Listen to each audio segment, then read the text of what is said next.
अन्य बात है, सामान्य बात है।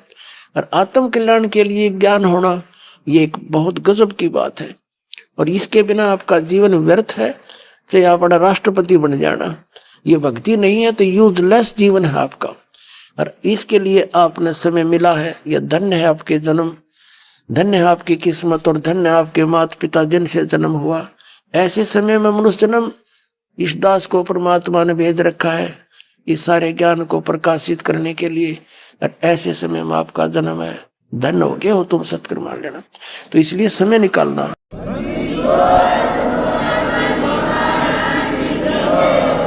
अब देखना, ये यजुर्वेद ये महर्षि दयानंद का ही अनुवाद है। और ये भी खुद निराकार मानते रहे परमात्मा को, और वेद साकार बताओ, और वेदों को ये सत्य भी मानना है। प्रकाशक के सर्वदेशी कार्य प्रतिनिधि सभा 2/5 महर्षि दयानंद भवन रामलीला मैदान नई दिल्ली से। महर्षि दयानंद सरस्वती कृत इसके अनुवाद करता ये है। और ये वही मुद्रक है, Prince offset printers 1510 Pataudi house Daryaganj New Delhi से।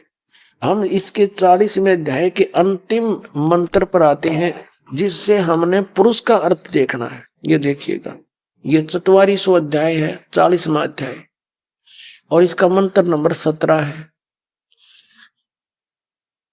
इसमें स्पष्ट है वो पुरुष शब्द लिखा है, पुरुष। हमने पुरुष का अर्थ देखना है इन्हीं की शब्दों में। हे मनुष्य, जिस ज्योत स्वरूपी रक्षक मुझसे, ये गीता ज्ञान दाता भी ये ज्योत स्वरूपी काल है, और वेद ज्ञान भी इसी को मालिक ने दिए थे, इसने आगे प्रचार किया है। अविनाशी यथार्थ कारण के आच्छादित मुख के तुल्य उत्तम अंक का प्रकाश किया जाता है, जो वह प्राण व सूर्य मंडल में पुरुष माने पूर्ण परमात्मा है। पुरुष माने पूर्ण परमात्मा है। वह परोक्ष रूप, वह तो परोक्ष रूप है, गुप्त है, सतलोक में रहता है। और अहम मैं यानी वेद ज्ञान दाता, मैं खम प्रकाश के तुल्य ब्रह्म यानी मैं ब्रह्म हूं, ये इन्होंने अर्थ कर दिया। और मेरा ओम नाम ऐसा जानो, बस इतनी सी बात है। पुरुष माने पूर्ण परमात्मा, हमने ये सिद्ध करना था। अब फिर से हमने ऋग्वेद को ले लिया है, ये देखिएगा। अब ऋग्वेद मंडल नंबर 9-10 में से हम आगे हैं ऋग्वेद मंडल नंबर 9 और सूक्त नंबर 1 के मंत्र नंबर हम 8 पर आगे हैं। इसमें लिखा है कि उस पुरुष को, यहां हम लिखेंगे उस पूर्ण परमात्मा को उग्र गतियां प्रेरणा करती हैं। यानी जिस समय यहाँ पृथ्वी लोक पर अधर्म का बोलबाला हो जाता है, हाहाकार मच जाती है, तो यहाँ की परिस्थितियां उसको प्रेरणा करती हैं, तो वो परमात्मा एक शिशु रूप धारण करके यहाँ आता है। ये देखना, उस पुरुष को यानी उस पूर्ण परमात्मा को उग्र गतियां प्रेरणा करती हैं, परिस्थितियां प्रेरणा करती हैं। और भासमान यानी सुंदर शरीर को वह परमात्मा, वह पूर्ण परमात्मा प्राप्त होता है। आगे देखना, ऋग्वेद मंडल नंबर 9 सूक्त 1 का मंत्र 8 पढ़ रहे हैं हम। जिसमें 3 प्रकार से दूसरों का वारण माने कल्याण करने वाला मधुमेह शरीर मिलता है। यानी वो परमात्मा, इसका भावार्थ ये है कि वो पूर्ण परमात्मा सभी अपनी आत्माओं को धारण पोषण करने के लिए, उनका कल्याण करने के लिए, उनको देखभाल करने के लिए 3 प्रकार की स्थिति में रहता है। जैसे एक तो ऊपर सतलोक में रहता है, वो तेजोमय शरीर में। दूसरा, एक प्रत्येक युग में शिशु रूप धारण करके आता है, धीरे धीरे लीला करता हुआ बड़ा होता है। उसमें उसकी परवरिश की लीला कुंवारी गाय से होती है, और बड़ा होकर के एक जनसाधारण जैसा जीवन जीता है, वेदों में ऐसा लिखा है। और फिर वो अपने ज्ञान का भी प्रचार साथ साथ करता है। अब देखना, जिसमें 3 प्रकार से दूसरों को वारण करने वाला मधुमेह शरीर मिलता है वो परमात्मा को। अब यहाँ अब ऋग्वेद मंडल नंबर 9 सूक्त 1 के मंत्र नंबर 9 में कमाल कर दिया। उस सोम माने परमात्मा, अब सोम माने परमात्मा, ये देखिएगा इसी ऋग्वेद मंडल नंबर 9 के मंत्र नंबर 1 में ये खुद लिख रहे हैं। सोम माने सोम स्वभाव परमात्मा, सोम माने परमात्मा यानी अमर पुरुष। तो यहाँ हम इसका अनुवाद करेंगे। अब ऋग्वेद मंडल नंबर 9 सूक्त 1 के मंत्र 9 में आ गया हम पुनः। उस सोम स्वभाव वाले श्रद्धालु पूर्ण परमात्मा को, अमर पुरुष, पुरुष माने परमात्मा और सोम माने परमात्मा, इसका कोई अर्थ लगा लो, उस परमात्मा को जो शिशु रूप धारण करके आता है, जो शिशु रूप धारण करके आता है कुमार अवस्था में ही, अभी अधन्या, अभी माने सब प्रकार से, अधन्या माने यार अर्थ गलत कर दिया इन्होंने, अधन्या माने बिना धनाई, कुमारी, अभी अधन्या यानी कंप्लीट अनटच्ड, कुमारी गायों गौओं, धेनो माने गौओं, गौवें तृप्त करती है। इसका अर्थ है कि उस सोम स्वभाव वाले पुरुष यानी अमर परमात्मा जो शिशु रूप धारण करके आता है, अभी अधन्या माने पूर्ण रूप से कुंवारी, अधन्या अहिंसनीय, जो सांड के द्वारा कभी टच ना की गई हो, जाके संग बैल नहीं लागा, अभी अधन्या का ये अर्थ है, पूर्ण रूप से कुंवारी। गौवें उसको तृप्त करती हैं, यानी उसकी परवरिश की लीला उन कुंवारी गायों के द्वारा होती है। इति सिद्धम, इतना ही सिद्ध करना था। अब ये तो हमारे वेद बता रहे हैं कि वो पूर्ण परमात्मा कबीर देव उसका नाम है और वो वहां से चलकर आता है। उसकी 3 स्थिति में वो सब लीला करता है अपने शरीर के 3 प्रकार से। अब वेदों ने बता दिया कि जब वो शिशु रूप धारण करके आता है तो उसकी परवरिश की लीला कुंवारी गायों से होती है। तो ऐसी लीला किस भगवान ने कर रखी है जिसकी कुंवारी गायों से परवरिश हुई हो?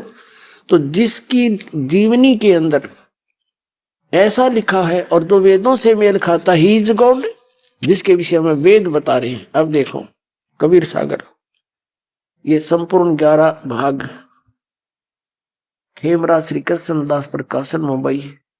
कबीर पंथी भारत पथी स्वामी युगलानंद बिहारी द्वारा परिष्कृत। मुद्रक है खेमरा श्री कृष्ण दास, अध्यक्ष श्री वेंकटेश्वर प्रेस, खेमरा श्री कृष्ण दास मार्ग, मुंबई। ये इसके ज्ञान सागर नामक एक चैप्टर है। इस अध्याय के 74 पृष्ठ पर क्या लिखा है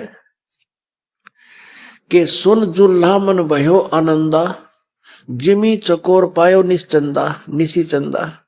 यानी उस पुत्र को प्राप्त करके जुल्हा इतना खुश हो गया जैसे चकोर पक्षी को रात्रि में चांद दिखाई दे जाया करे।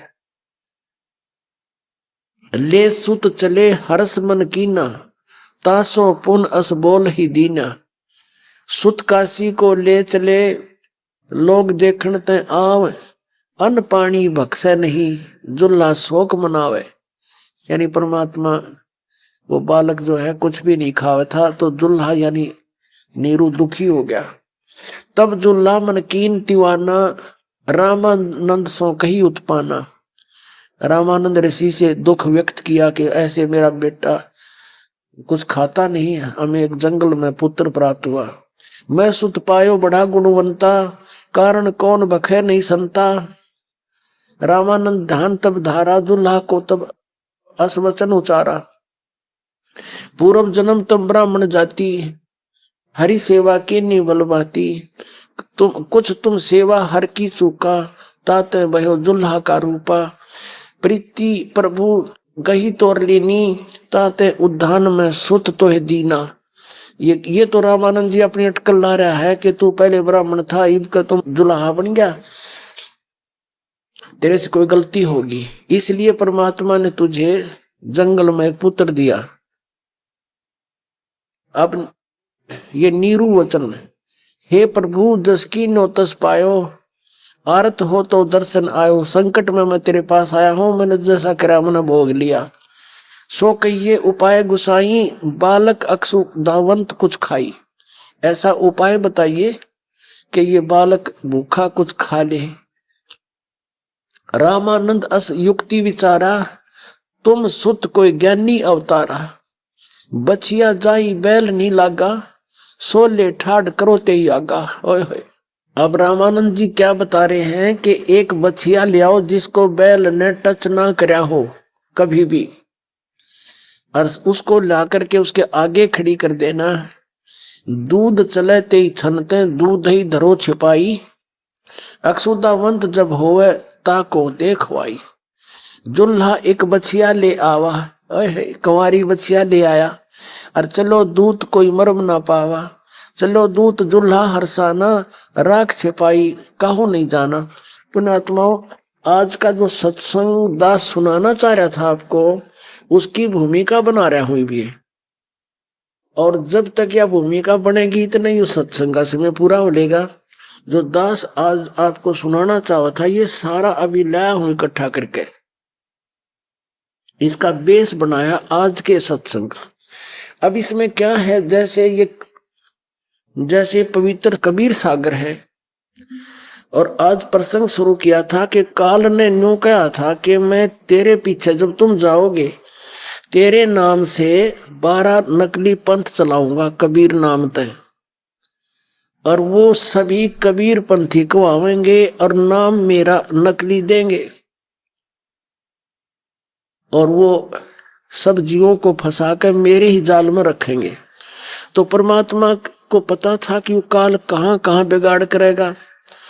अब इन कबीर पंथियों का समझ में नहीं आया, जहां पर इन्होंने क्यों पहले हस्तलिखित थे कबीर वाणी कबीर सागर, तो इन्होंने अपने सूझबूझ से जहां इनकी समझ न काम करा उसको वहीं से काट पीट कर अपने अनुकूल इस कबीर सागर में कुछ फेर बदल कर दिया। परमात्मा को मालूम था कि ये जुल्म करवाएगा, तो अपनी प्यारी आत्मा गरीबदास जी को सन 1727 में परमात्मा आकर मिले थे और सचखंड लेकर गए थे। एक सारा दिन ऊपर घुमाया, सारा कुछ दिखाया और उसको वापस छोड़ दिया था। जब गरीबदास जी को मृत जानकर, 10 वर्ष के बालक थे, मृत जानकर चिता पर रख दिया था, उसी समय परमात्मा ने उस प्यारी आत्मा को वापस छोड़ दिया था। फिर गरीबदास जी ने खड़ा होकर के अपने आप फिर उस परमात्मा की वाणी जो आंखों देखा हाल था वो सारा परमात्मा ने सारा ज्ञान फीड कर दिया उनमें, और वो गरीबदास साहिब जी के द्वारा परमात्मा की यथार्थ महिमा फिर से चित्रित करवा दी दाता ने। और इस दास का निकास इस गरीबदास पंथ से है, और ये दास खूब परिचित है उनकी नस नस से। तो क्या करते थे कि हाथ से लिखा हुआ था गरीबदास जी का ग्रंथ, फिर ये प्रिंट किया गया। इसमें कुछ ऐसी बातें हैं जो बहुत गूढ़ और गहरी हैं, तो एक आधे संत ने इसमें कुछ परिवर्तन करने की सोची थी, तो उसको पैरालिसिस हो गया, अधरंग मार गया उसको। उसके बाद गरीबदास पंथ में ये धारणा होगी कि यदि किसी ने इस गरीबदास साहिब जी के बोले गए शब्दों में जरा सी भी 19-21 कर दी, उसकी ये दुर्गति हो जाएगी। तो किसी ने उसको छेड़ा नहीं, ये सुरक्षित रखवाना था, और ये सुप्रसिद्ध हुआ नहीं, इन नकली पंथों का हाथ लग गया नहीं यो ग्रंथ। और जो गरीबदास जी हैं उनमें इनका कख नहीं पता, ये परमात्मा ने बोल के रखा है। तो इस दास पर रजा हुई इस गरीबदास के ही पंथ में, जो 12वां पंथ कबीर साहब का ही पंथ है, 12वां गरीबदास का पंथ, उसमें इस दास को भेजा। और फिर गरीबदास जी के द्वारा जो परमात्मा ने अपनी महिमा की वाणी प्रकट करवाई उसको अच्छी तरह जाना और समझा, और फिर उसका यो प्रचार शुरू किया। अब ये सत्संग शुरू होगा आज का जो करना चाहूं था मैं, अब सुनिएगा। अब धर्मदास जी का प्रकरण था, उसको थोड़ा शॉर्टकट में सुनाएगा दास। परमात्मा एक जिंदा महात्मा का रूप बनाकर धर्मदास जी को मिले, ऐसे गरीबदास जी को मिले, आदरणीय गरीबदास साहिब जी को ऐसे मिले, आदरणीय नानक साहिब जी को भी जिंदा महात्मा के रूप में मिले बेई नदी के ऊपर ऐसे ही, और आदरणीय दादू साहिब जी को ऐसे ही मिले, आदरणीय घीसा दास साहिब जी को जब वो 8 वर्ष के थे ऐसे ही मिले। धर्मदास जी के परमात्मा की बहुत वार्ता हुई। तब परमात्मा ने, कबीर जी ने अपने आप को छुपा कर कहा कि यानी सारी कहानी बताई, सचखंड सतलोक की महिमा सुनाई, वहां पर ऐसा सुख है। तो धर्मदास जी को भी परमात्मा सचखंड लेकर गए थे, जैसे आदरणीय नानक देव साहिब जी को ले गए थे, जैसे आदरणीय दादू साहिब जी को लेकर गए थे, जैसे आदरणीय गरीबदास साहिब जी को लेकर गए थे, ऐसे ही लेकर गए थे। फिर उन दृढ़ भक्तों को वापस छोड़ा था, अच्छी आत्माओं को। तो धर्मदास जी जब परिचित हो गए उस सतलोक से आंखों देखकर, जब परमात्मा सतलोक में धर्मदास साहिब जी को लेकर गए तो उसका शरीर अचेत पड़ा रहा, 3 दिन तक बेहोश रहे वो। तीसरे दिन छोड़े आकर के वो एकदम उठ कर देखा, जो ऊपर भगवान देखे थे और वही फिर काशी में मिले। उन्होंने कहा कि मैं बनारस में रहता हूं, वहां आ जाना। तो वहां जाकर देखा वही परमात्मा जो सतलोक में देखा था वही काशी में बनारस में कपड़ा बुन रहा है। चरणों में गिर गए, बुरी तरह रोए। फिर परमात्मा का उनका काफी मिलन कई बार हुआ, ये शॉर्ट में बता रहा हूं। तो परमात्मा कबीर जी धर्मदास जी के घर गए। आमनी देवी ने भी नाम ले लिया, जो उनकी पत्नी थी आमिना। लेकिन उनके एक पुत्र था इकलौता नारायण दास, उसने नाम नहीं लिया कबीर परमेश्वर जी से। उन्होंने गुरु धारण नहीं किया, क्योंकि वो काल का दूत था और अच्छी आत्मा के घर पे भेजा करे काल के, इसने यू भक्ति ना करने दे। अब धर्मदास ने बार बार अपने पुत्र नारायण दास से कहा, बेटा नाम ले ले, भगवान आए हैं ये। तो वो कहा करता, पिताजी आपकी बुद्धि काम ना करती, तो राम और कृष्ण से ऊपर भगवान बता रहे हो। आपने कहां से ज्ञान ले लिया, जुलाई 90 कहा लिया आपको। और धर्मदास आंखों देख रहा, वो कैसे मानो उस नादान बालक की बात को। जब कई बार प्रार्थना की परमात्मा से, हे परमात्मा मेरा बेटा काल के मुंह में जागा, आप इसको शरण में ले लो। परमात्मा ने खूब समझा लिया, नहीं मान्या। तब परमात्मा ने कहा, धर्मदास यू तेरा पुत्र नहीं, तेरा दुश्मन आ गया तेरे। एक काल है मृत्यु अंधा नाम का, एक काल का दूत है, और वो तेरे घर जन्म दे दिया काल ने, तेरे को डिस्टर्ब करने के लिए। अब पुत्र में इतना पागल धर्मदास जी, वह समझ में आवे नहीं उसके कि मेरा पुत्र मेरा दुश्मन कैसे। तब एक दिन परमात्मा ने कहा कि तेरे पुत्र ने बुला मेरे पास। अब नारायण दास आ गया। परमात्मा ने अपने ऐसे आशीर्वाद भरा हाथ उसकी तरफ किया और धर्मदास को कहा कि तेरे पुत्र को देख। अब क्या देखा, उसके अंदर का चेहरा दिखा, उसमें लंबे लंबे दांत, ओछा माथा, ऐसा विकराल शरीर अंदर से। धर्मदास कांप गया एकदम। ये कबीर सागर है और खेमराज श्री कृष्ण दास प्रकाशन बंबई से ये प्रकाशित है, मुंबई से। ये है कबीर पंथी भारत पथिक स्वामी विवेकानंद बिहारी द्वारा पुरस्कृत, और ये वही खेमराज श्री कृष्ण दास प्रकाशन से प्रकाशित है। ये देखिएगा अनुराग सागर है ये। यहां पर क्या लिखा है, यहां क्या लिखा है कि नाद बिंद जो पंथ चलावे, चूड़ामणि हंसन मुक्तावे। धर्मदास तो वंश अज्ञाना, चिन्ह नहीं वो अंश सैदाना। जस कुछ आगे होवे भाई, सो चरित्र में कहूं बुझाई। छठी पीढ़ी बिंद तो होई, और भूल वंश बिंदु तुम सोई। अब टकसारी को ले है पाना, तेरी छठी पीढ़ी में जो आवेगा, तेरी छठी पीढ़ी का तेरा वंश तेरे बिंद से, तो वो सब तत्व बिंदु को भूल जाएगा, वास्तविकता उसके अंदर नहीं रहेगी। टकसारी का ले है पाना, यानी किसी और से वो लेगा, दीक्षा लेगा। और अस्तो बिंद होए अज्ञान, तो तेरे वंशज इस प्रकार अज्ञानी हो जाएंगे। और चाल हमार सब तुम जाड़े, टकसारी का मत सब मांडे, यानी उस टकसारी पंथ होगा एक काल का, उसकी उस वाली बातों को आगे बढ़ाओगा तेरा छठी पीढ़ी वाला। देखना, अब छठी पीढ़ी बिंद तव होई, तेरा हुई, और भूल वंश बिंदु तो सोई। और टकसारी का ले है पाना, टकसारी से वो नाम लेकर उसी के ज्ञान को आगे बढ़ाओगा और उसके मत को आगे मांडेगा, उसी को चलाओगा। अब क्या बताया परमात्मा ने, आप अंश अधिक होता ही नाद पुत्र से झगड़ कर ही होवे दुर्मत वंश तुम्हारा। तुम्हारे वंश फिर दुर्मति हो जाएंगे, और वचन वंश रोके बंटवारा। नाद पुत्र सो अंश हमारा, और तिन से हुए पंथ उजियारा।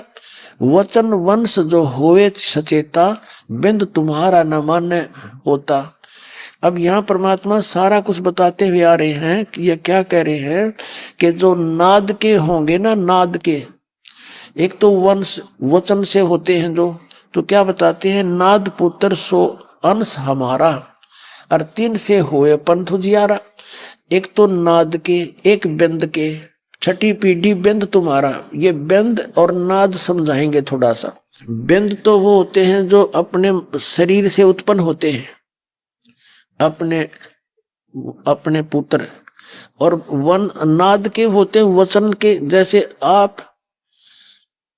आपने मेरे वचन से, आप हमारे से जुड़ गए तो हमारे वचन के पुत्र हो गए तुम। तो परमात्मा ने कहा है कि जो मेरा नाद का पुत्र होगा ना, यानी जैसे कोई महंत परंपरा है, तो महंत परंपरा में क्या चलता है, बड़ा बेटा ही महंत गद्दी पर बैठता है, बड़ा पुत्र चाहे किसा नालायक हो उसी को बैठाते हैं। तो कहते वो नहीं चलेगा। तो जो नाद से होंगे, वचन के जो होंगे, जैसे मेरे पूज्य गुरुदेव जी छुड़ानी धाम जाते थे, वो अलग से परंपरा थी, महंत परंपरा वहीं से अलग से है। तो वो वचन के थे, नाद के थे, तो उन्हीं का शिष्य, उन्हीं का पुत्र, यानी नाद वाला शिष्य और पुत्र कहलाता है। तो ये दास है। तो परमात्मा ने कहा जो नाद वाला होगा ना, उससे मेरा वंश उजागर होगा, मेरा पंथ चलेगा, ये बिंद वाला तो नहीं चलेगा। अपने आत्माओं, काल ने कहा था 12 पंथ करूं मैं साजा, नाम तुम्हारा ले करूं आवाजा। 12 पंथ नाम जो ले ही, वो हमारे मुख आन समोही। अब वो 12 पंथ दिखाएंगे आपको। अब 15-20 मिनट का सत्संग बड़ा निर्णायक होगा, जो आज के प्रारंभ से अब तक जो भूमिका बनी है उसकी, वो देखना। ये कबीर सागर है और खेमराज श्री कृष्ण दास प्रकाशन बंबई से ये प्रकाशित है, मुंबई से। ये है कबीर पंथी भारत पथिक स्वामी विवेकानंद बिहारी द्वारा पुरस्कृत, और ये वही खेमराज श्री कृष्ण दास प्रकाशन से प्रकाशित है। अब हम इसके आते हैं, ये देखिएगा कबीर वाणी अध्याय है एक, और बोध सागर ये खंड है। इसका कबीर वाणी एक चैप्टर है, अध्याय है। इसमें लिखा है 12 पंथ चलो सो भेद। अब यहां परमात्मा की ये तो पद्य भाग में 12 पंथ काल फुरमाना, और भूले जीव न जाए ठिकाना। परमात्मा कबीर जी की वाणी है कि धर्मदास, ये 12 पंथों में काल का फुरमान होगा, उन्हीं के मंत्र और ज्ञान होगा। उन 12 पंथों में जो नाम लेंगे वो ठिकाने नहीं जा सकते। ताते आगम कह हम राख्या, वंश हमारा चूड़ामणि शाखा। अब देखो, वंश हमारा चूड़ामणि शाखा। अब चूड़ामणि प्रथम है यहाँ पर, इन्होंने यहाँ गलत कर दिया, थोड़ी फेरबदल कर दी। इन्होंने कहा, लिखने वाले ने बाद में, प्रथम जग में जागो भरमावे, बिना वेद वो भेद ग्रंथ सुरावे।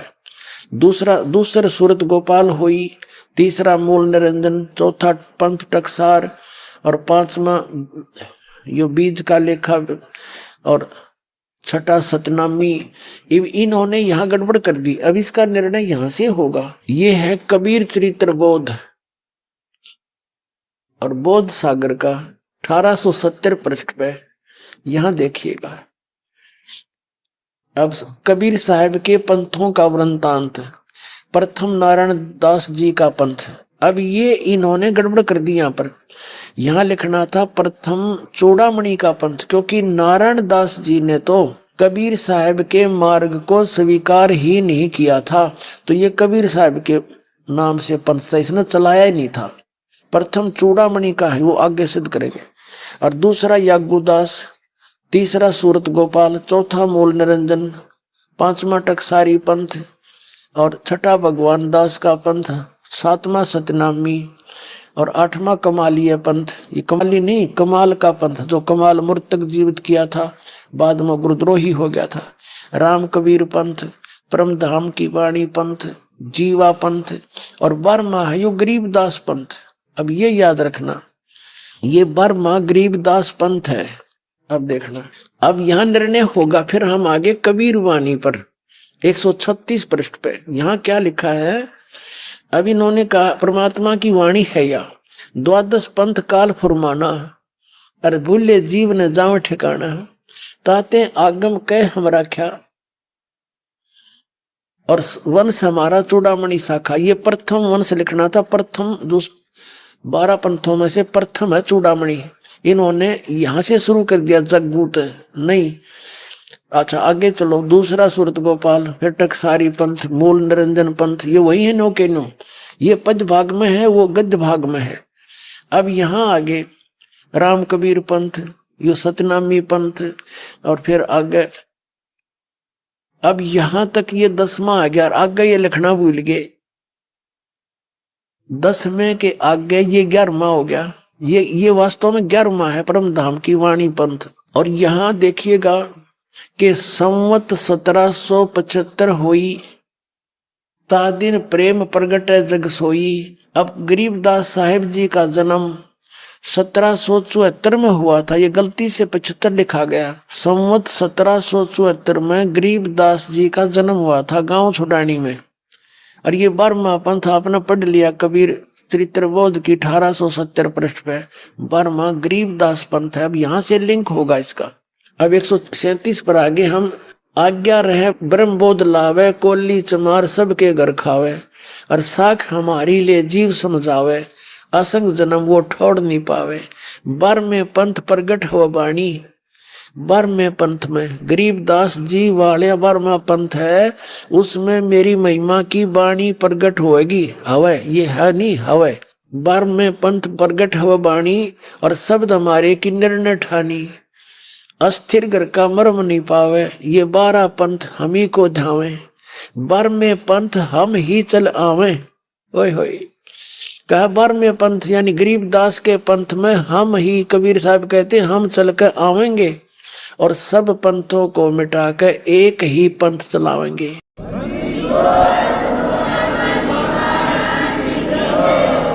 अपनात्माओं, अब ये स्पष्ट हो गया कि 12वां पंथ गरीबदास का जी का पंथ, और ये भी क्लियर हो गया कि पद्य भाग में भी कि 1774 में गरीबदास जी का जन्म हुआ था, संवत 1774, और उनके द्वारा परमात्मा की महिमा की वाणी कलम तोड़ है, ये हमारे पास लिखी हुई है।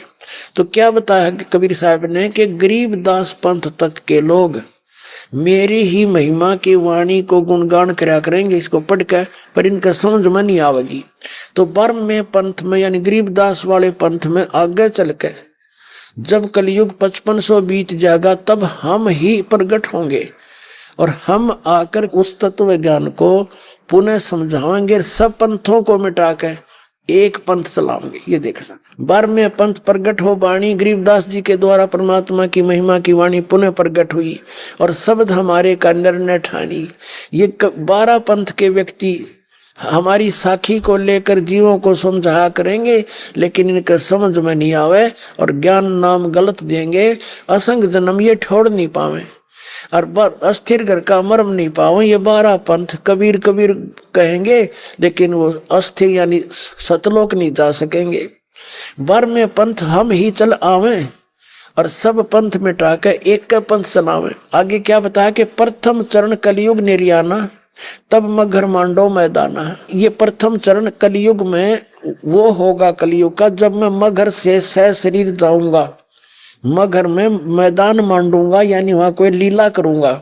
इसका अर्थ ये है परमात्मा की वाणी का। तो जब परमात्मा 600 वर्ष पहले आए थे और मगर से वो सह शरीर गए थे, तो वो प्रथम चरण था कलयुग का। और जब 5500 वर्ष बीत जाएगा कलयुग, तब परमात्मा ने कहा कि फिर हम आएंगे और सब पंथ मिटा के एक पंथ चलाएंगे। वो बिचली पीढ़ी होगी। अब यह बिचली पीढ़ी है जब परमात्मा ने दया बख्शी आपके ऊपर। ये देखना, प्रथम चरण कलयुग निर्याना, तब मगर मांडो मैदाना। अब यहाँ बताते हैं, अब ये कलयुग की महिमा चल रही है। कलयुग 5505 तब ये शब्द होगा साचा। ये जो बताया है ना मैंने कि हम ही चलाएंगे, तो मेरा वचन उस जब कलयुग 5505 वर्ष बीत जाएगा, जब साचा होगा। धर्मदास मेरी लाख दुहाई, और ये मूल है, भूल नहीं। ये मूल ज्ञान, मूल शब्द बाहर नहीं जाई। ये मिसप्रिंट है, बाहर ना जाई। पवित्र ज्ञान तुम जग में बाखो, मूल ज्ञान तुम गुप्त ही राखो। मूल ज्ञान जो बाहर पढ़ी, बिचली पीढ़ी वंश हंस नी तरही। 33 अरब ज्ञान हम बाख्या, मूल ज्ञान गोय हम राख्या। हमने गुप्त रखा है, 33 अरब ज्ञान भी बोल दिया, लेकिन अभी ये मूल ज्ञान गुप्त ही रखा है। मूल ज्ञान तुम तब लग छुपाई, जब लग 12 पंथ मिटाई। अब ये है सबसम बोध, वेद बोध। इसके अंदर 121 पृष्ठ पे सौसम वेद बोध है, ये परमात्मा की वाणी का बोध सागर इसका चैप्टर है, ये खंड है। यहाँ क्या बताया है कि निरंजन काल बोला कि सतयुग त्रेता द्वापर माही, और तीनों युग जीव थोड़े जाही। चौथा युग जब कलयुग आई, तब तो सन्न जीव बहु जाई। ऐसा वचन हर मोय दीजे, तब संसार गवन तम कीजे। और परमात्मा ने क्या कहा, अरे काल पर पंथ पसारा, तीनों युग जीव जीवन दुख डारा। और बिनती तोरी लीनी में मानी, तने जो अर्ज करी वह मैंने मान ली। और मौके ठगे काल अभिमानी। चौथा युग जब कलयुग आई, तब हम अपना अंश पठाई। अब का उस हेतु काल ने यूं कहा कि मैं अपना अंश भेजूंगा, नहीं तो उसका कर्जा पाट जाता काल का, यूं कह दे मैं आऊंगा। चौथा युग जब कलयुग आई, तब हम अपना अंश पठाई। और काल फंद छूटे नरलोई, सकल सृष्टि परवानिक होई। सारी सृष्टि परवानिक यानी सारी सृष्टि मेरा नाम लेवेगी। और घर घर देखो बोध विचारा, सतनाम सब ठोड़ उचारा। यानी उस समय सतनाम को सारे उच्चारण होगा, सब जाप किया करेंगे। और 5500 पाचा, तब ये वचन होगा साचा। कलयुग बीत जावे जब एता, और सब जीव परम पुरुष पद चेता। पुण्यात्मो, परमात्मा ने कहा कि जो मैं आज कह रहा हूं धर्मदास, ये मेरा वचन उस समय सच्ची होगी जब कलयुग 5500 वर्ष बीत जाएगा। अब यहां थोड़ा सा निर्णय और करते हैं कि वर्तमान में युग कलयुग 5505 कब बीता। अब कलयुग का कौन सा समय चल रहा है, ये 5500 वर्ष चल रहा है, 5500वां वर्ष चल रहा है। और इसमें परमात्मा ने जो बोला वो बाद में दिखाता है कि 5 मिनट के अंदर आपको स्पष्ट करते हैं कि कलयुग कितना बीत गया। ये देखिएगा, एक पुस्तक है हिमालय तीर्थ। पुण्यात्मा, हमारे इस हिंदू धर्म के अंदर जो शंकराचार्यों का जो लेख है वो हम फाइनल मानते आए हैं। उन्होंने क्या निर्णय दिया है कि अब कितना कलयुग बीत गया, उन्हीं की पुस्तक से सिद्ध करते हैं। ये हिमालय तीर्थ नाम की एक पुस्तक है इन शंकराचार्यों की।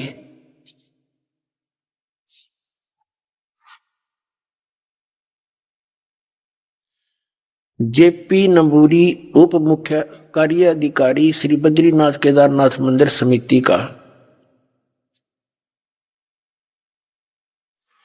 ये है, प्रकाशक है रंजू चक्रवर्ती, 76A/1 बामाचरण राय रोड, कलकत्ता। मुद्रक एग्री प्रिंट सर्विस, कलकत्ता। ये अब इसके 42 पृष्ठ पर हम लेकर चलते हैं आपको। ये 42 पृष्ठ है हिमालय तीर्थ का। शंकराचार्य जी के विषय में लिखा है। इसमें कोई शिव रहस्य नामक एक पुस्तक है और उसमें भविष्यवाणी लिखी हुई है कि ये उसका श्लोक है, ये अर्थ उसका अनुवाद है हिंदी में। अर्थात कलयुग के 3000 वर्ष व्यतीत होने पर बौद्ध मीमांसकों के मत पर विजय प्राप्ति के लिए शंकर यति के रूप में आविर्भूत होंगे। यानी शंकराचार्य का जन्म उस समय होगा जिस समय कलयुग 3000 वर्ष बीत चुका होगा। ठीक है। अब आदि शंकराचार्य का जन्म हुआ कद, ये देखो, ये इससे प्रमाणित है। एक पुस्तक है ज्योतिर्मय ज्योतिर्मठ, और ये कहां से प्रकाशित है ये देखिएगा, ज्योतिर्मय ज्योतिर्मठ। संपादक है, लेखक एवं संकलन करता है विष्णुदत्त शर्मा, अध्यक्ष आध्यात्मिक उत्थान मंडल दिल्ली से। प्रेरणा स्रोत ये है इनके सुबोधानंद ब्रह्मचारी जी, मुद्रक है फाइन प्रिंट एंड पैक्स। ये सारा कुछ इनका यहाँ पर है। इसके हम 11 पृष्ठ पर आते हैं। ये 11 पृष्ठ है, इसका नीचे है। इसमें शंकराचार्य के जीवनी लिखी है, आदि शंकराचार्य जी की। ये संक्षिप्त जीवन परिचय आदि गुरु शंकराचार्य का, हम अपने मतलब की पढ़ेंगे। यहाँ लिखा है कि गुरु परंपरागत मठों के अनुसार उनका आविर्भाव काल यानी जन्म समय ईसा पूर्व 508 या 476 माना जाता है। अब 508 और या 476 ये लेखन में गलती कर गए। 500 ईसा पूर्व 508 है ये, और 32 वर्ष उनकी आयु रही थी। 32 वर्ष की आयु में वो मृत्यु को प्राप्त हो गए थे। तो ये 476 तो घटता आता है उससे, तो 476 उनका जाने का समय और 508 उनका जन्म का समय। तो ईसा से 508 वर्ष पहले इस आदि शंकराचार्य जी का जन्म हुआ। ठीक है, अब यहाँ हिसाब लगाएं कि ईसा जी का जन्म कब हुआ।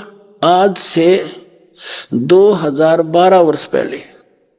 इसमें 508 और जोड़ दो, ये हो गया 2520 वर्ष पहले शंकराचार्य का जन्म। आज से 2012 से 2520 वर्ष पहले हुआ। और उधर से 3000 वर्ष जोड़ दो ऊपर से, कि जब कलयुग 3000 वर्ष बीत जाएगा जब उनका जन्म हुआ। इधर से 2520 तो 5520 वर्ष हो गए आज। कलयुग बीत गया 5520 वर्ष। अब 5505 कद बीत्या। अब हम पीछे आ जाएं, सन 2000 से चलते हैं। सन 2000 में 5508 वर्ष कलयुग बीत गया, और 5505 कद बीत्या। सन 1997 में कलयुग 5505 वर्ष बीत गया।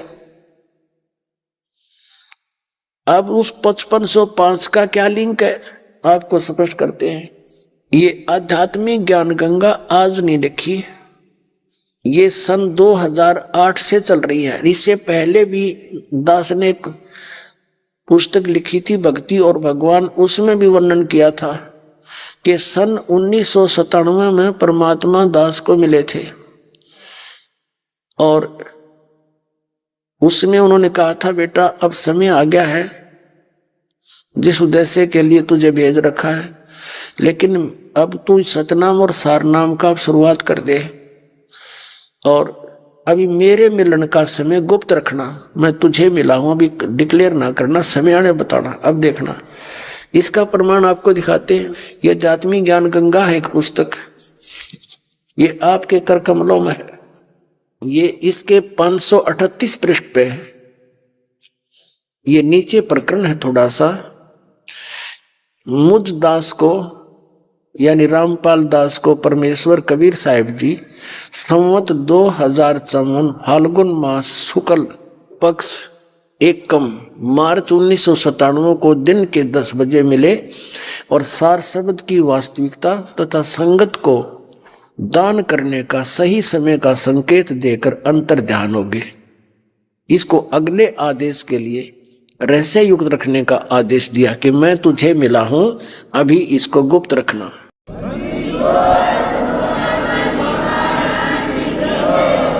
अब देखिएगा, अब आगे आपको बताते हैं। परमात्मा ने इस सबसम वेद बोध है कबीर सागर का, ये बोध सागर के अंदर, और पृष्ठ नंबर 171 पर हम आपको सुनाते हैं। 171 पर यहां परमात्मा ने कहा है कि 5 सहस और 500 जब कलयुग बीत जाए और महापुरुष फरमान तब जग तारण को आए, कि धर्मदास जब 5500 वर्ष कलयुग बीत जाएगा तब एक महापुरुष इस पूरे विश्व को उतारने के लिए, पार करने के लिए आवेगा। हिंदू तुर्क आदि सब है जेते जीव जहान, और सतनाम की साख गहे वो पावे पद निर्वाण। निर्वाण माने मोक्ष। परमात्मा कह रहे हैं कि चाहे हिंदू हो चाहे मुसलमान हो, और उसके बाद जो भी काल हमें आगे डिवाइड करेगा जेते जीव जहान, होय होय, और सतनाम की साख गए वो पावे पद निर्माण। यथा सरित गण आप ही मिले सिंधु में धाये, और सत सुकृत के मध्य तिमि ये सभी पंथ समाये। क्या कहते हैं परमात्मा कि जो गरीबदास वाले पंथ में हम आएंगे, परमात्मा स्वयं नहीं आए तो ये दास भेज दिया अपना। तो क्या बता रहे हैं भगवान कि जब वो एक पंथ हम चलावांगे सब पंथ मिट गए। अब ये सब पंथ खत्म हो जाएंगे, आप सत्कर मान लेना। इन सब पंथों की, इन संतों की यथार्थता को दास ने जनसाधारण तक पहुंचा दिया है, प्रमाण दे देकर, पुस्तकों के माध्यम से, टीवी और सीडी कैसेट के माध्यम से। अभी ये कति खत्म हो जाएंगे थोड़े से दिन में। बुद्धिमान समाज है और सबको मालूम है हमारा मूल उद्देश्य क्या है, मनुष्य जीवन की कितनी कीमत है। अभी तक इधर ध्यान ना गया था किसी का, और उन पर अविश्वास नहीं हुआ था कि ये सारे नकली हैं। इस दास ने इनकी जड़ दिखा दी।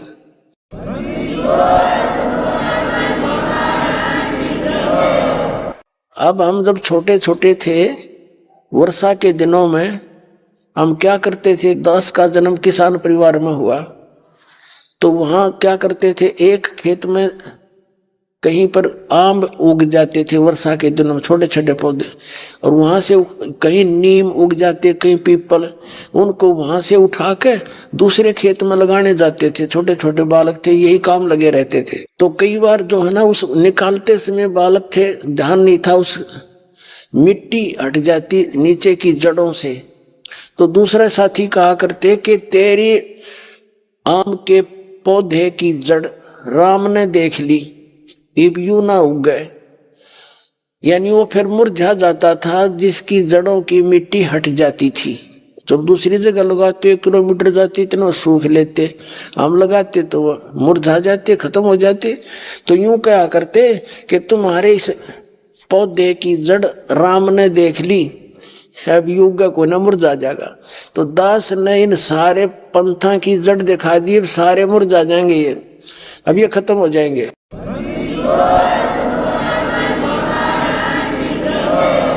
अब ये थोड़े से दिन के मेहमान हैं, ज्यादा समय नहीं लगेगा, क्योंकि बुद्धिमान समाज है। सभी महापुरुषों ने प्रमाण दे रखे हैं। नास्त्रेदमस की वाणी आप पढ़ लीजिए, इस ज्ञान गंगा पुस्तक में लिखी हुई है। और भी अभी दिखाते हैं, एक जय गुरुदेव पंथ के तुलसीदास जी की भविष्यवाणी सन 1971 में की है इस दास के लिए। पुण्यात्माओं, कति सारे प्रमाण आपके सामने प्रमाणित कर दिए।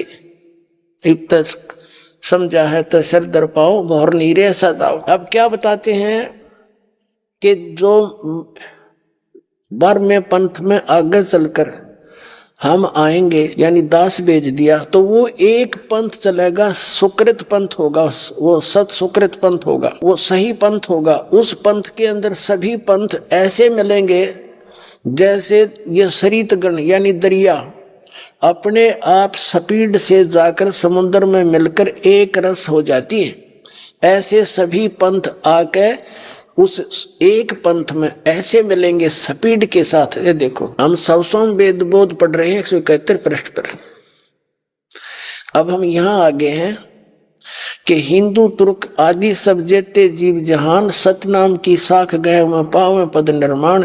यथा सरितगण आप ही यानी दरिया मिले सिंधु समुद्र में ढाए स्पीड तय, सत सुकृत के मध्य तिमि उसी प्रकार ये सभी पंथ समावे।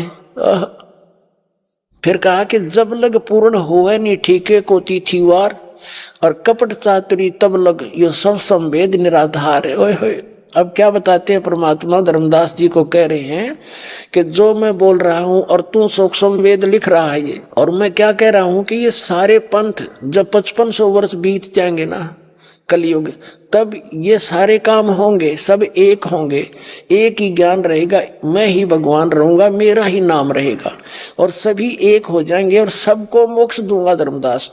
तो मेरी ये बातें उस समय तब तक तो ये जो लेख तूने लिखा है ये निराधार दिखाई देंगी, और जब वो ठीक का समय आ जाएगा, ठीक माने निर्धारित समय जो मैंने रख रखी है, तब ये बात सारी सच्ची होंगी। ठीक माने होता है निर्धारित समय, अब देखिए, जब लग पूर्ण होवे नी ठीके को तिथिवार, और कपट चातुरी तब लग है सब संवेद निराधार है। ये जो वाणी लिख रहा है ना, सब संवेद में तू मेरी बात है, ये तब तक निराधार नजर आऊंगी कि ऐसा कैसे हो सकता है। और तभी तक ये चातुरी और कपट रहेगा, फिर सब शुद्ध हो जाएंगे। सबके अंतःकरण में ऐसा ज्ञान भर दूंगा अपनी प्यारी आत्माओं के कि कोई बुराई नहीं करेगा, ना कोई चोरी, ना ठगी, ना रिश्वतखोरी करेगा। सब शुद्ध होकर और परमात्मा को चाहेंगे, सतलोक चले आएंगे। सब लेंगे इस नाम को, पूरा विश्व लेगा। ये देखिए, कपट चातुरी तब लग सब संवेद निराधार है। सब ही नारी नर शुद्ध तब, जब ठीके का दिन आवंत, ये आवंत है। जब ये ठीक का समय आवेगा, निर्धारित समय आवेगा, तब सभी नारी नर कति अंतरात्मा उनकी सबकी शुद्ध हो जाएगी। बुराई कपट सब छोड़ देंगे और कपट चातुरी छोड़ के सब शरण कबीर गहंत। ओए होए होए, एक अनेक हव गए, एक से हम तुम गणे बन गए। कोई हिंदू, कोई मुसलमान, कोई सिख, कोई राधा स्वामी, कोई धन सतगुरु, कोई जय गुरुदेव। एक अनेक हो गए और पुनः अनेक हो एक, ये फिर एक हो गए तुम सारे। और हंस चले सतलोक सब सतनाम की टेक। ओए होए, अपने आत्माओं परमात्मा ने कहा था, धर्मदास मेरी लाख दुहाई, ये मूल ज्ञान की तबार ना जाई, ये सतनाम भी ना बताइयो अभी किसी को। आदरणीय नानक साहिब जी से परमात्मा मिले थे, सचखंड लेकर गए, वापस छोड़ा था। उनसे भी प्रतिज्ञा करा दी थी कि ये सतनाम आप जाप करो, पर किसी को बताना नहीं, नहीं तो ये नकलियां का, ये काल के दूतां का हाथ पड़ गया ना ये मंत्र, तो ये भी यही दिया करेंगे। ये अधिकारी है नहीं, अधिकारी बिना यूं काम करे नहीं। तो नानक साहिब जी ने पूरे सिख समाज को ये मंत्र सतनाम का दिया नहीं, और स्वयं जाप करते थे। वो प्रमाण बहुत बार आपको दिखा दिया है। 2 अक्षर का है सतनाम, इसमें एक वो मंत्र है, एक तत्व है गुप्त, जिसने मिल गया उसको पता है। तो यहाँ क्या बताते हैं परमात्मा, देखो, हंस चले सतलोक सब इस सतनाम की टेक, यानी सतनाम से मोक्ष होगी, इसके आधार से सतलोक जाएंगे। और घर घर बोध विचार हो, दुर्मति दूर बहाए। मेरी महिमा का घर घर में विचार चलेगा, बोध विचार होगा। जैसे अब घर घर में या ज्ञान गंगा पहुंच गई, घर घर में टीवी चला करेंगे। ये टीवी का जो सिस्टम है, चैनल, ये परमात्मा ने बनाए हैं, ना मैं सतर्की नहीं है या सोच, या आपका कद समझ में आओगी, देख लेना कि ये जीव नहीं बना सकता। परमात्मा ने अपने बच्चों को अपना ज्ञान समझाने के लिए ये खोज दी है, मनुष्य के अंदर बुद्धि दी है। ना पहला यही थे ये सारे, ये आज से सानी काटा करते न्यू गड्ढा गड्ढ रखा करते 50-60 साल पहले की बातें। तो ये समय इसलिए दिया दाता ने, सब प्रफुल्लित कर दिए सारे इंस्ट्रूमेंट आधुनिक। अरे मारे काम आऊंगे ये सारे। घर घर बोध विचार हो, दुर्मति दूर बहाए। और कलयुग में एक होवे सोई, और बरते सहज सुभाए। कलयुग में इब सारे एक हो जाएंगे और सब प्यार से रहा करेंगे। कहाँ उगर का सुंदर होई, हर सबकी भवभीर, और सो समान समदृष्टि है वो समर्थ सत कबीर।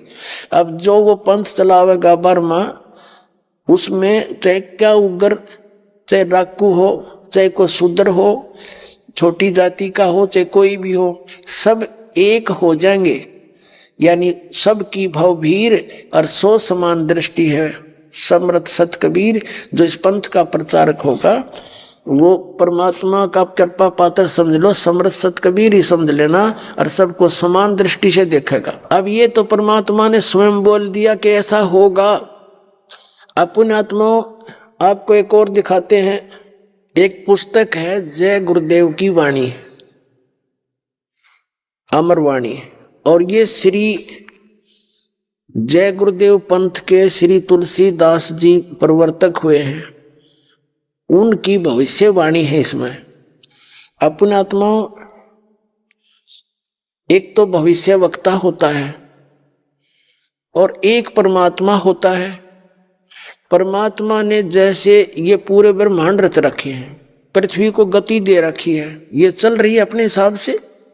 और कोई खगोल भगोल का ज्ञाता और ये बता दे कि परसों यानी तीसरे दिन सूर्य 6:20 पर उदय होगा, तो वो तो अच्छी बात है। वो ना बताता तो भी उदय होना ही था उसने उसी टाइम पर। उसने ठीक है ज्ञान हो गया तो उसने बता दिया, तो बड़ी अच्छी बात है। तो जैसे ये भविष्य वक्ता तो हैं, परमात्मा के विधान को सिर्फ बता सकते हैं कि ऐसा होगा। और जिसने खुद विधान बना रखा वो खुद कह रहा है कि 5500 वर्ष जब बीत जाएंगे हम आएंगे इस पूरे विश्व को उतारने के लिए। दास भेज दिया खुद ना आए थे। अब देखो जय गुरुदेव पंथ के प्रवर्तक तुलसीदास जी क्या भविष्यवाणी करते हैं इस दास के लिए। जय गुरुदेव की अमरवाणी भाग 2, ये कहां से प्रकाशित है? ये है वो तुलसीदास जी। अब ये है श्री तुलसीदास जी, जय गुरुदेव पंथ के प्रवर्तक परम संत तुलसीदास जी महाराज। अब इनके अनुयायी तो क्या लिखे हैं कि विश्व को शांति अभी नहीं से होगी, ये मरे गए वह शांति नहीं हुई इन तक। अब देखो जय गुरुदेव की अमरवाणी शाकाहारी सदाचारी बाल संघ से संकलित, प्रकाशक है दिव्या शर्मा, 88 साकेत कॉलोनी मथुरा उत्तर प्रदेश, और मुद्रक है अर्जेंट प्रिंटर्स पुराना बस स्टैंड मथुरा उत्तर प्रदेश। हम इसके 59 पृष्ठ पर पढ़ेंगे, पहले 59 पे। ये शाकाहारी पत्रिका 28 अगस्त 19